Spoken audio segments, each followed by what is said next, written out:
हमारे बचपन में एक तरमीम आई थी, 8वीं आईनी तरमीम। उसको भी गैर जमाती इलेक्शंस की बुनियाद पर बनने वाली पार्लिमान ने दस्तूर का हिस्सा बनाया था। 8वीं आईनी तरमीम 58(2)B का इख्तियार कि सदर मुमलिकत जो है कभी भी हुकूमत को फारिग कर सकता है। उस तरमीम का जो दौर था, उसका जो साया था, वो पाकिस्तान की डेमोक्रेसी और पाकिस्तान की सियासत पर दिहाइयों तक रहा। उसमें कई वज़ीर आज़म आए, कई गए। 8वीं आईनी तरमीम के ज़रिए 2 दफ़ा बेनज़ीर साहिबा की गवर्नमेंट आई और उनके अपने ही प्रेसिडेंट ने उसको तोड़ के फारिग किया। एक दफ़ा ग़ुलाम इसाक़ खान ने, एक दफ़ा उनके अपनी पार्टी कारकुन फ़ारूक लगारी जो उस वक्त प्रेसिडेंट थे। नवाज़ शरीफ साहब को भी ये भुगतना पड़ा। ग़ुलाम इसाक़ खान जो उनकी टीम का हिस्सा थे, जो शुरू से उनके साथ थे, उन्होंने उनको बर्खास्त किया, फिर दूसरी दफ़ा भी वो फारिग हुए।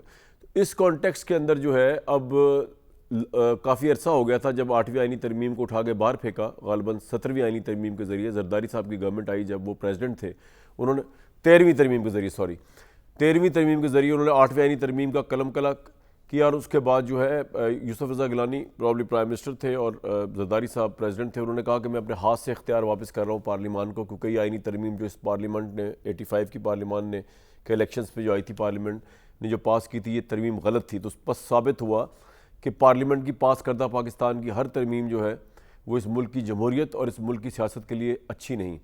अब ये जब से 26वीं आईनी तरमीम की कंट्रोवर्सी हुई और 27वीं अब आ रही है, 26 पास हो गई, तो पता चल रहा है कि एक दफ़ा फिर ये मुल्क जो है, इसमें हुकूमत जो है वो अपने मकासद के हसूल के लिए जिस तरह उस ज़माने की हुकूमत जो थी वो अपने मकासद के हसूल के लिए 8वीं तरमीम लाई, ये हुकूमत जो है PMLN की, ये भी अपने मकासद के हसूल के लिए तरमीम खेल रही है।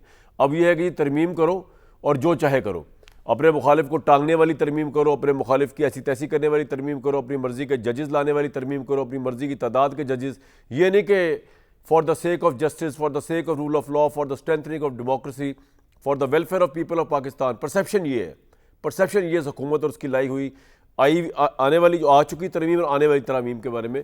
इसलिए नहीं तरमीम हो रही है अपने रूल को कंसोलिडेट करने के लिए बाय हुक और बाय क्रुक तरमीम हो रही है, या तरमीम हो रही है दुश्मन को पिछाड़ने के लिए बाय हुक और बाय क्रुक। इस वक्त ये हो रहा है। दूसरी तरफ तहरीक इंसाफ इंटरनली डिसइंटीग्रेशन का शिकार है, लीडरशिप का गैप है, कन्फ्यूजन हद दर्जे तक की है। बुशरा साहिबा भी बाहर आती हैं तो सीनियर तरीन जर्नलिस्ट इंसार अब्बासी साहब जो है वो ये कहते हैं कि गालिबन डील का गुमान होता है और गंडापुर साहब ने जो है बड़ा रोल प्ले किया होगा। ख्वाजा आसिफ साहब फरमा रहे हैं, आज उनका ट्वीट आया बड़ा इंटरेस्टिंग। वो कह रहे हैं कि बुशरा बीबी की रिहाई और गंडापुर का गायब होकर फिर नमूदार होना, ये दोनों वामिल लोरा कुश्ती और माफ़ी तलाफ़ी खबर देते हैं। तो ख्वाजा साहब अगर तो इस हद तक की अगर मैं पढ़ूँ सिर्फ, फिर आप तो परेशान ही होंगे कि अगर आपकी बात सही है कि नूरा कुश्ती और माफ़ी तलाफ़ी, तो माफ़ी तलाफ़ी तो फिर इस्टेब्लिशमेंट से हो सकती है। तो आप ये कह रहे हैं कि इस्टेब्लिशमेंट के साथ मामला इनका चल रहा है। तो फिर अगर ये मामला चल निकला ना, मैं आपको बता दूँ, और अगर बुशरा बाहर आई है और आपको ये लग रहा है कि ये मामला चल रहा है, लतीफ़ खोहा साहब भी कह रहे हैं नवंबर में इमरान बाहर होंगे, कल इंटरव्यू देते वो कह रहे थे, तो फिर आप लोगों की हुकूमत की तो खैर नहीं।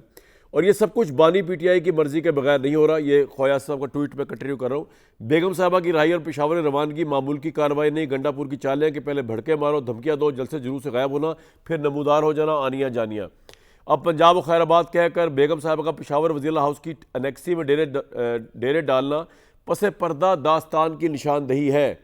ये दोनों किसी नूरा कुश्ती की और माफ़ी तलाफी खबर देती हैं और ये बानी PTI की मर्जी के बारे में सब मिलकर अपने कारकुनों को बेवकूफ़ बना रहे हैं। लफ्ज़ तो उन्होंने खैर कुछ और ही यूज़ किया था, तो मैं यहाँ यूज़ नहीं करना चाह रहा। तो कहने का मतलब है, एक तरफ हुकूमत जो है वो बहुत ज़्यादा सही सिमत में खड़ी हुई है इदारों के, और तरमीम पे तरमीम भी वो अपने हिसाब से करी जा रही है हुकूमत। दूसरी तरफ बहुत अहम तरीन वज़ीर ये बता रहे हैं कि नहीं जनाब, ये तो नूरा कुश्ती चल रही है। नूरा कुश्ती मीन्स PTI वर्सेस इस्टेब्लिशमेंट, माफ़ी तलाफ़ी हो रही है मीन्स इस्टेब्लिशमेंट के साथ माफ़ी तलाफ़ी, और उसमें इमरान खान भी शामिल है।